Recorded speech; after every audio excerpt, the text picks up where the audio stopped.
So this is where I'm going to start talking about survival mode that we all go into when we are under threat. But before I do that, I want to ask a question.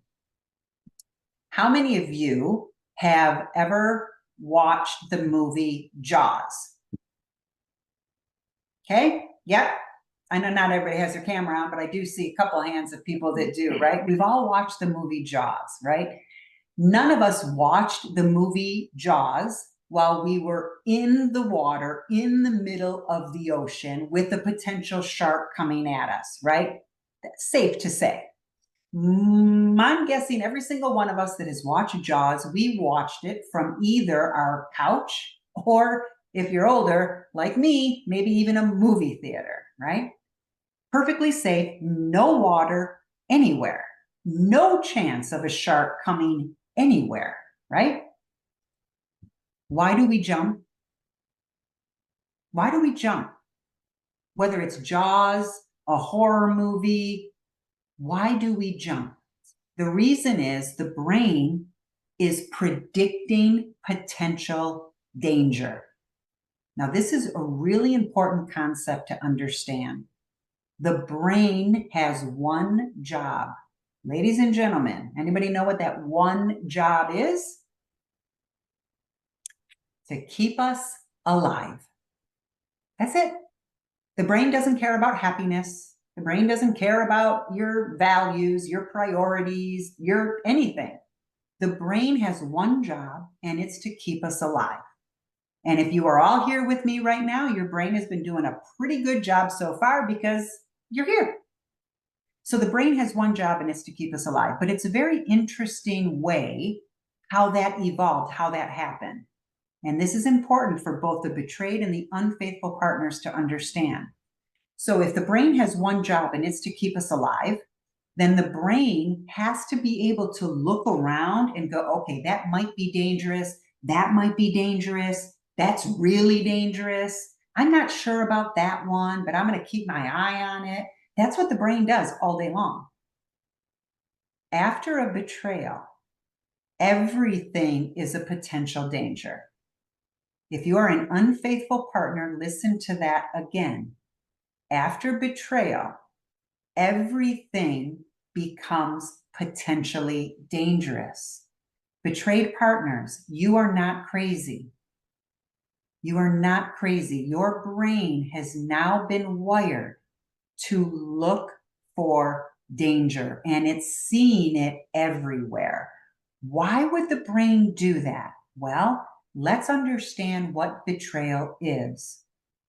Betrayal, this is unique to betrayal. If you think about all the other traumas that an adult can experience, betrayal is very unique. Number one, because it changes your past. What does that mean? Changes your past? Absolutely. The minute a betrayal is discovered by the betrayed partner, or the minute a betrayed partner is told about a betrayal, her past changes, literally in the blink of an eye. And that's unique. When we talk about trauma, right? Think of trauma. Think of death of a loved one or a health diagnosis, right? Those can be really traumatic things. But nothing changes the past in either of those scenarios. The past didn't change. Nothing about the days you had with that loved one changed. The health you had before the diagnosis, that health you had before it didn't change. With betrayal, your past changes. And that completely messes up everything in the brain. The brain likes things nice and neat and organized. Why?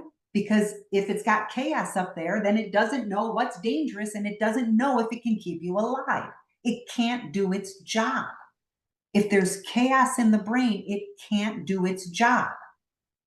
So when we find out about a betrayal and the past changes in the blink of an eye, the brain goes, I don't know what's dangerous anymore, so I have to make everything dangerous.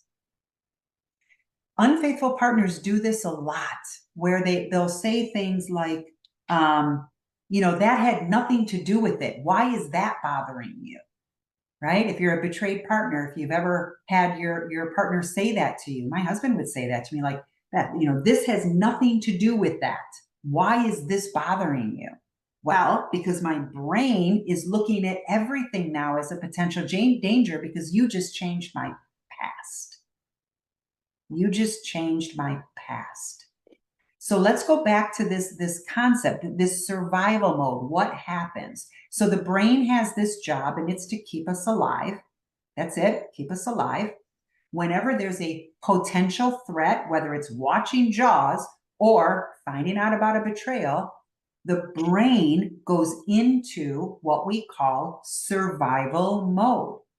Now, when we're in survival mode, there is no logic, there is no reasoning, and there is no long-term thinking. There are no long-term thinking abilities. They literally get turned off. And the example that everybody uses to explain this, which is perfect, is imagine that you're crossing the street and you're just minding your business, crossing the street. Next thing you know, your brain detects a car coming right at you. What's your brain's job? To keep you alive. What does the brain do in that exact second, that fraction of a millisecond? Your brain turns on survival mode, turns it right on, and it turns everything else off. Everything else gets turned off. So imagine if you're crossing the street, cars coming at you, and you see it. Can you pick up a book and start reading? Can you have an intelligent conversation about anything? Can you listen to a podcast? No, you can't do anything because the brain has turned everything else off and has now put you in this state of survival mode. So it's changing your physiology. It's literally taking oxygen and putting it into your extremities, your arms and your legs, to give you more energy in those areas so that you can fight or flight, run. Now, we know we can't fight a car. Our brains have figured that much out over time.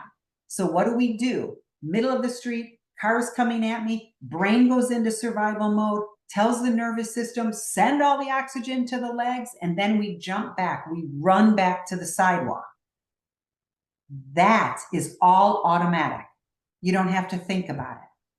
We didn't have to assess, well, how fast is that car coming and how many seconds would it take me to get back and should I go right or left? We don't think about those things. We make an automatic decision that is not conscious and we get to safety because that's the brain's job, keep us alive.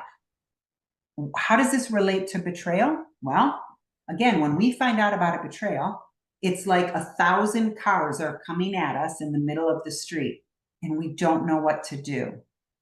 Unfaithful partners are the ones who are on the sidewalk saying, hey, come back this way. You're going to get hit by a car. Come back to the sidewalk. But what has happened in the betrayed partner's brain? Everything's turned off. There is no listening. Somebody who's in a high state of survival mode is not listening logically. There is no logic. There's no reasoning. And that's by design because the brain has turned it off to get you to run to safety.